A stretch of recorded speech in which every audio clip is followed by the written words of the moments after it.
Dios te ha marcado con una maldición que destruirá todo lo que toques. Las palabras me golpearon como un puñetazo en el estómago. Cada sílaba retumbó en la capilla donde había alabado a Dios durante más de 30 años. El pastor Valverde estaba de pie detrás del púlpito, señalándome directamente con el dedo, su voz cargada de una autoridad en la que yo solía confiar sin cuestionar. 150 rostros se giraron hacia mí, sentado en la tercera banca, el mismo lugar donde Sara y yo nos sentábamos todos los domingos desde 1994. Mis manos apretaban con fuerza el apoyabrazos de madera gastada, hasta que los nudillos se pusieron blancos. El aire dentro de la capilla se volvió denso, sofocante, una mezcla de juicio y murmullos que se esparcían como fuego entre los presentes. Doña Teresa, quien antes nos traía guisos los domingos, ahora me miraba con miedo. La familia Jiménez, cuyos hijos Sara había ayudado a ingresar a la universidad, se alejó de mí con incomodidad. La esposa de este hombre murió por sus pecados ocultos. Continuó el pastor Valverde, su voz creciendo con cada palabra. La ira de Dios se manifestó a través del cáncer para castigar lo que se escondía bajo su falsa rectitud. Falsa rectitud. Esa frase me atravesó el alma como una navaja. Apenas habían pasado 3 semanas desde que vi a Sara exhalar su último suspiro, su mano quedándose fría entre las mías. 3 semanas desde que enterré a la mujer que había sido mi sostén, mi compañera de oración, mi todo. El sermón continuaba, pero mi mente se había desconectado. Podía oler el perfume de vainilla de Sara aún impregnado en la bufanda que había dejado en nuestra recámara. Podía oír su risa resonando en la casa vacía, verla sentada en la mesa de la cocina leyendo su Biblia a las 6 en punto de la mañana, como lo hacía cada día. «Hermano Javier», dijo el pastor directamente, usando mi nombre, «tu presencia aquí trae tinieblas a la casa de Dios». Algo dentro de mí se quebró. No fue visible. Me mantuve inmóvil, con el rostro sereno, aunque devastado por dentro, pero sentí que algo fundamental cambiaba. Aquello no era consuelo espiritual, no era cuidado pastoral, era una ejecución pública. Me puse de pie lentamente, las piernas temblorosas. Toda la congregación observaba mientras caminaba por el pasillo central. Cada paso sonaba como un eco en medio del silencio sepulcral. Nadie se despidió. Nadie extendió la mano para consolarme. 30 años de servicio, de diezmos, de creer que pertenecía allí, reducidos a una marcha de vergüenza. Cuando crucé las pesadas puertas de roble, escuché que el pastor Valverde retomaba el sermón como si nada hubiera ocurrido. Su voz se desvanecía a mis espaldas, pero sus palabras resonarían en mi mente por meses. Lo que yo no sabía en ese momento era que el hombre que un día restauraría mi fe me estaba observando desde las sombras, con una jerga entre las manos temblorosas. Era el conserje, un testigo silencioso de algo que cambiaría nuestras vidas para siempre. El silencio en mi casa era ensordecedor, no esa tranquilidad que Sara y yo disfrutábamos en nuestros rituales matutinos con café, sino un vacío asfixiante que gritaba su ausencia en cada rincón. Me senté en el sillón reclinable, mirando la taza de café favorita de ella, aún sobre la encimera, sin lavar, intocada, un altar al autoengaño. Las palabras del pastor se repetían en mi cabeza como un disco rayado. La ira de Dios se manifestó a través del cáncer. A cada repetición abría una herida más profunda. ¿Y si era cierto? ¿Y si mis luchas ocultas, mis dudas, mis fallas humanas habían provocado un castigo divino sobre la mujer más pura que conocí? Sara nunca supo de las noches en que yo cuestionaba el plan de Dios durante sus sesiones de quimioterapia, parado frente al lavabo a las 2 de la madrugada, con los nudillos blancos de tanto apretar. Nunca supo del periodo en mis 30 donde caí en el alcohol después de perder el trabajo en la fundidora. 3 meses ahogando mi fracaso en tequila barato mientras ella creía que yo estaba en entrevistas. Nunca supo del sobre escondido en el cobertizo, lleno de cartas de acreedores que nunca le mencioné. Deudas heredadas del negocio fallido de mi padre, que yo venía pagando en secreto desde hacía 15 años. dinero que pudo haberse destinado a un tratamiento mejor. ¿Y si el pastor veía más de lo que yo creía? ¿Y si Dios le había revelado mis fracasos durante alguna de sus oraciones? ¿Y si la maldición era real y por fin estaba pagando por 3 décadas de hipocresía? Las primeras semanas, el teléfono no dejaba de sonar. Se acumulaban los mensajes de voz, pero ninguno era de miembros de la iglesia. Solo llamadas de aseguradoras y vendedores insistentes, buitres rodeando a un viudo en duelo. El silencio de mi familia espiritual dolía más que cualquier tarjeta de pésame. Doña Marta, que hablaba con Sara cada semana para preparar los estudios bíblicos, ahora cruzaba la calle cuando me veía en el buzón. Los Hernández dejaron de pasar caminando frente a nuestra casa en las mañanas. Hasta el chico del periódico lo lanzaba desde la bicicleta, cuando antes siempre subía hasta el porche. 3 días después de la humillación pública, recibí una carta certificada del Consejo de la Iglesia. Me temblaban las manos mientras leía el membrete formal. Estimado señor Javier Torres, debido a inquietudes espirituales manifestadas por el liderazgo pastoral sobre posibles influencias negativas en la congregación, su membresía está en revisión. Por favor, absténgase de asistir a los servicios hasta nuevo aviso. Nos pondremos en contacto cuando sea apropiado. Inquietudes espirituales, influencias negativas. Traducción. Yo era una carga contaminante. Me descubrí manejando frente a la iglesia a horas extrañas, observando cómo los miembros iban y venían para las reuniones de oración, los estudios bíblicos, las actividades juveniles. La vida continuaba como si yo nunca hubiera existido. A través de los vitrales iluminados veía las siluetas de personas con quienes había servido durante décadas. Hijos de familias a quienes ayudé con clases de béisbol de la iglesia. Gente a la que asistí en secreto durante sus dificultades económicas, cuando la fundidora aún funcionaba. Y fue entonces cuando empecé a notarlo. Una figura delgada que llegaba temprano en un Honda Civic maltrecho y se iba después de que todos habían salido. El conserje, creo que se llamaba Tomás, se movía diferente a los demás, con propósito pero humildad, atento aunque invisible para una congregación que apenas notaba su existencia. Mientras los demás pasaban apresurados a su lado, él trabajaba con cuidado, dándole dignidad hasta a las tareas más simples. Una vez nuestras miradas se cruzaron en el estacionamiento durante un servicio de miércoles al que yo no podía entrar. Algo se encendió en su rostro curtido, arrugas que hablaban de un hombre que conocía la injusticia. No era lástima. No era juicio. Era algo más. ¿Reconocimiento, quizá? ¿O comprensión? Como si él supiera algo sobre mi situación que ni siquiera yo había entendido. La forma en que me miró me apretó el pecho con una emoción que no supe nombrar. Tal vez esperanza. O quizá advertencia. 2 meses después de mi exilio toqué fondo. La revisión del consejo de la iglesia se había convertido en un silencio permanente. Mi cuenta de ahorros, que antes estaba sana gracias a 30 años de trabajo estable en la fundidora, se estaba agotando más rápido de lo que había previsto. Las cuentas del hospital donde atendieron a Sara seguían llegando como un reloj. Cada sobre era un recordatorio fresco de mi fracaso por no haber podido salvarla. La aseguradora se estaba haciendo la difícil, alegando investigaciones pendientes sobre su fallecimiento que me hacían revolver el estómago de pura paranoia. ¿Estaría el pastor Valverde metido en eso también? Había vuelto a beber, no con la desesperación de mis 30, sino con una gota constante de tequila por las noches, suficiente para hacer más llevadero el silencio. La botella descansaba ahora del lado de Sara en la cama, donde antes dejaba sus lentes de lectura.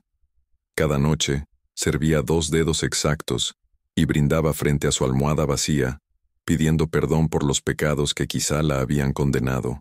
El punto de quiebre llegó un jueves por la noche. Pasaba de nuevo frente a la iglesia, mi nueva rutina patética, cuando vi algo que me heló la sangre.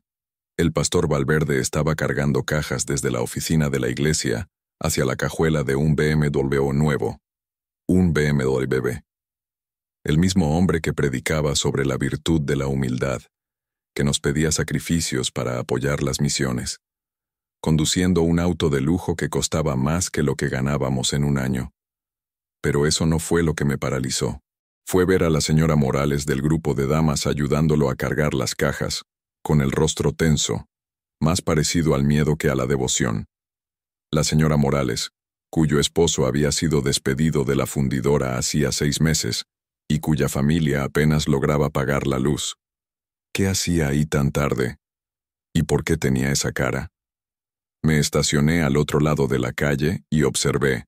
El pastor Valverde miraba nervioso en todas direcciones, su porte imponente sustituido por algo que se parecía demasiado a la culpa. Cuando a la señora Morales se le cayó una caja, los papeles volaron por el pavimento. Vi al pastor recogerlos con desesperación, el rostro enrojecido por el pánico. Desde mi coche alcancé a distinguir lo que parecían ser documentos financieros, estados de cuenta, registros de donaciones.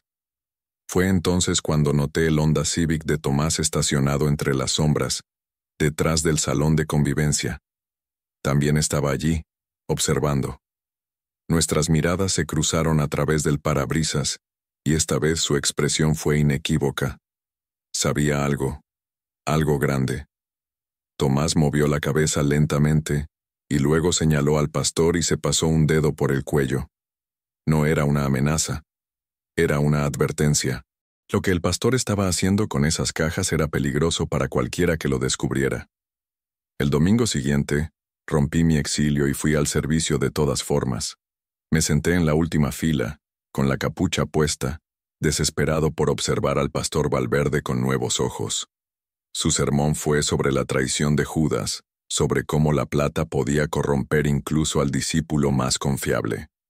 La ironía era tan grotesca que daban ganas de vomitar, pero empecé a notar cosas que antes me habían pasado desapercibidas, cómo sus ojos evitaban el contacto visual al hablar sobre los diezmos, cómo tartamudeaba con los versículos sobre riqueza y humildad, cómo su esposa lucía cada semana joyas más caras, a pesar de que en los informes trimestrales se decía que el presupuesto estaba ajustado.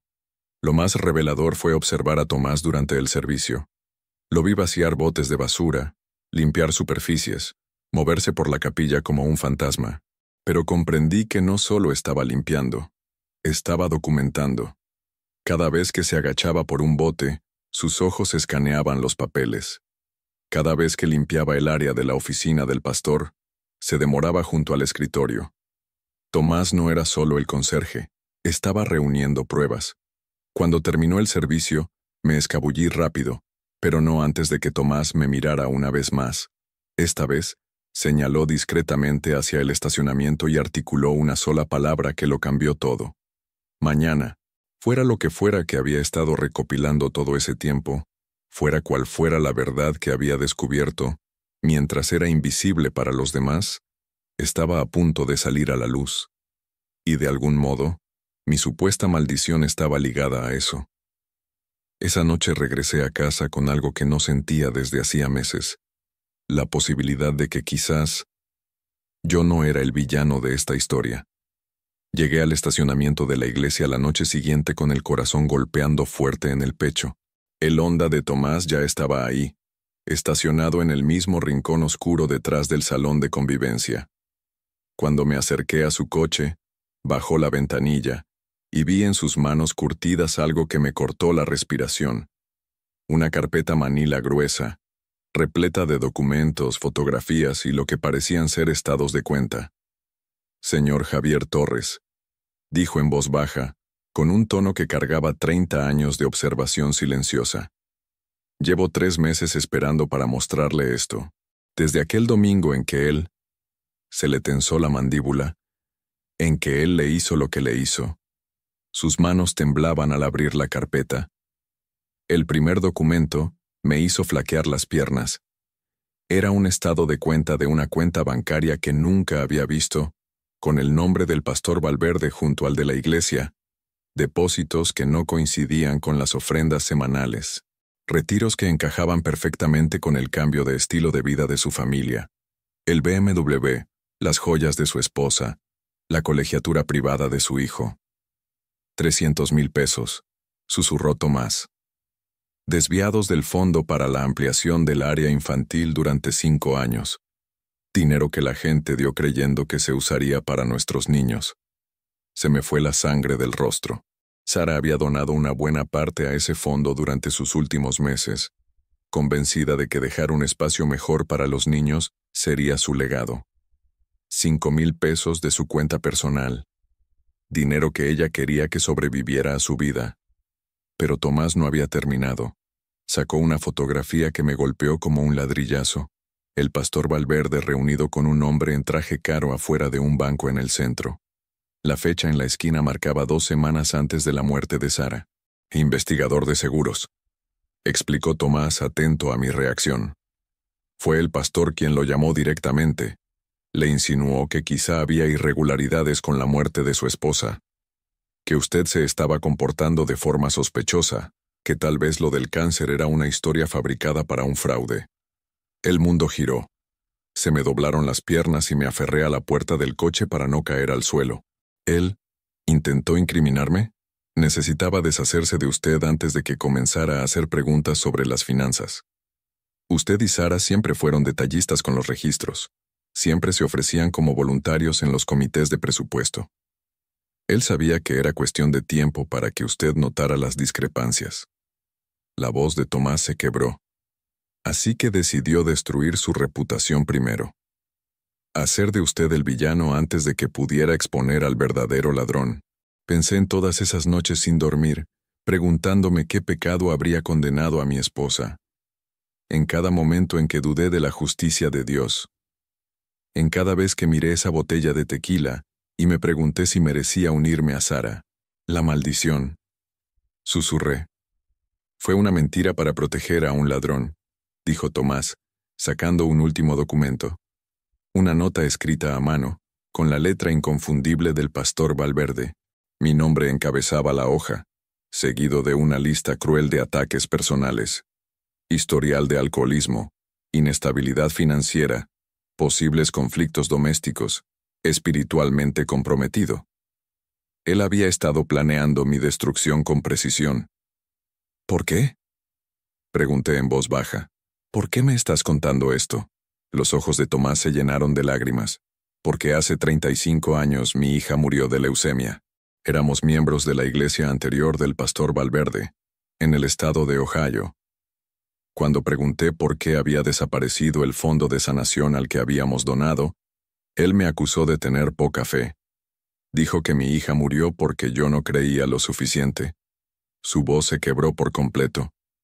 Perdí mi fe, mi matrimonio, todo. Me mudé aquí para empezar de nuevo.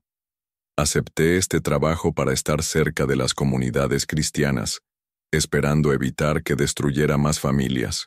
La magnitud de lo que me revelaba me cayó encima como una ola gigantesca.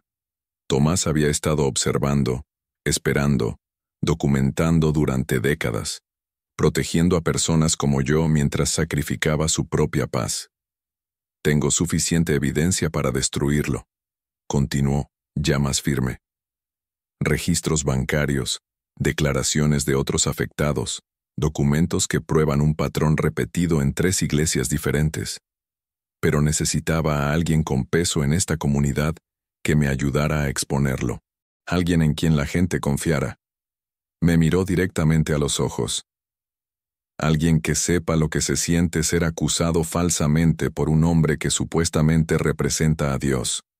Miré la evidencia sobre el tablero, años de investigación minuciosa, prueba de una maldad calculada oculta detrás de una sotana. Durante meses creí estar maldito. Pero la verdadera maldición era permitir que un depredador destruyera familias inocentes mientras se escudaba en las escrituras y en una falsa rectitud. ¿Qué hacemos?, pregunté. Tomás sonrió por primera vez desde que lo conocía. Le daremos un servicio dominical que nunca olvidará. Ese domingo por la mañana crucé nuevamente las puertas de roble que tan bien conocía, por primera vez en 3 meses. Pero esta vez no era el hombre roto y maldito que se había marchado lleno de vergüenza. Tomás había llegado 1 hora antes y se había ubicado estratégicamente cerca del sistema de sonido. La carpeta Manila estaba oculta debajo de su carrito de limpieza, esperando. Me senté en la tercera banca, la misma donde Sara y yo habíamos alabado juntos durante 30 años. La congregación me notó de inmediato. Los murmullos se esparcieron por la capilla como electricidad. Doña Teresa apretó más su bolso. La familia Jiménez se removió incómoda. Algunos incluso se levantaron y cambiaron de lugar, como si mi presencia pudiera contaminarlos. El pastor Valverde se trabó a mitad de frase al verme durante los anuncios. Su rostro se puso pálido, luego rojo, con lo que ahora reconocía no como furia santa, sino como puro pánico. Había construido toda su narrativa en torno a mi ausencia. Mi regreso lo ponía todo en riesgo. Hermanos y hermanas, comenzó con voz temblorosa, hemos hablado sobre la importancia del discernimiento espiritual para proteger nuestra congregación de ladrones y mentirosos, dije en voz baja poniéndome de pie. El silencio fue absoluto. El pastor se aferró al púlpito hasta que los nudillos se le pusieron blancos. Hermano Javier, usted no es bienvenido aquí hasta que... ¿Hasta que qué? Interrumpí, mi voz ahora firme. Hasta que termines de robar del fondo de construcción al que Sara donó antes de morir. Hasta que destruyas la fe de otra familia para encubrir tus crímenes. Tomás se acercó al sistema de sonido y conectó un pequeño dispositivo. De repente, la voz del pastor Valverde llenó la capilla a través de los altavoces. Una grabación en la que se reía diciendo, esos tontos donando para un edificio que nunca se va a construir, y explicaba cómo deshacerse de miembros problemáticos. La congregación estalló. Gritos ahogados, susurros de incredulidad, el llanto desconsolado de la señora Morales al darse cuenta de que había sido usada para ayudar a robarle a su propia comunidad. Pero yo no había terminado. Caminé hasta el frente de la iglesia, con Tomás a mi lado llevando la carpeta. Juntos desplegamos la evidencia sobre la mesa de comunión, estados de cuenta, fotografías, documentos del seguro, registros de sus iglesias anteriores, donde había destruido otras familias como la mía. 300,000 pesos, anuncié, mi voz retumbando en cada rincón de la capilla. Robados de sus donaciones, dinero que dieron creyendo que serviría a la obra de Dios. Dinero que mi esposa donó desde su lecho de muerte, convencida de que ayudaría a los niños a conocer a Jesús. El pastor intentó hablar, pero no salieron palabras. El hombre que había controlado ese púlpito durante 8 años, que me había maldecido con tanta autoridad, quedó reducido a un fraude tartamudo y sudoroso, expuesto bajo la luz de la verdad. Tomás dio un paso adelante. Su voz tranquila pesaba más que cualquier sermón. Mi hija murió hace 35 años. Este hombre destruyó a mi familia entonces, como intentó destruir la reputación del señor Javier Torres ahora. He pasado décadas reuniendo pruebas, esperando el momento adecuado para detenerlo. La congregación se volvió hacia él con rostros de asombro y comprensión. Ese hombre invisible, ese conserje que apenas reconocían, había sido su ángel guardián todo ese tiempo. El anciano don Patricio se levantó lentamente. Pastor Valverde, creo que debe irse. Ahora. Llamamos a la policía desde la oficina de la iglesia. Para el lunes por la mañana, el pastor Valverde enfrentaba cargos por desfalco, fraude y manipulación de seguros. El dinero del fondo fue recuperado y distribuido a organizaciones infantiles locales, tal como Sara habría querido. Pero el momento más poderoso llegó esa misma tarde. Toda la congregación se reunió en el salón de convivencia, no para comer, sino para pedir perdón. Doña Teresa lloró al pedirme disculpas. Los Jiménez llevaron flores y una carta escrita a mano por su hija adolescente, agradeciendo a Sara por haberla acompañado en sus momentos más difíciles. Ofrecieron a Tomás el cargo de pastor interino mientras se buscaba un nuevo liderazgo, pero él lo rechazó. Soy mejor con la jerga que con el púlpito, dijo con una de sus raras sonrisas. Pero seguiré observando. Siempre estaré observando. Esa noche, al volver a casa, comprendí algo profundo. Pasé meses creyendo que Dios me había maldecido, cuando en realidad Dios había estado obrando a través de la persona más improbable, un conserje silencioso con el corazón roto, para restaurar no solo mi reputación, sino mi fe en la bondad humana. La maldición se rompió, no porque fuera inocente, sino porque a veces, las personas que parecen más invisibles son las que ven todo con mayor claridad. La taza de café de Sara aún está en la encimera de nuestra cocina, pero ahora está limpia, llena de flores frescas del jardín de la iglesia que Tomás cuida con tanto esmero. Un recordatorio de que el amor y la verdad, como las flores, siempre encuentran la forma de florecer incluso en la tierra más oscura. Si esta historia tocó tu corazón o te recordó que la verdad siempre sale a la luz, te agradecería mucho que le des me gusta a este video, te suscribas al canal y actives las notificaciones. A veces, los testimonios más poderosos vienen de las voces más silenciosas, y tu apoyo ayuda a que estas historias lleguen a quienes más las necesitan.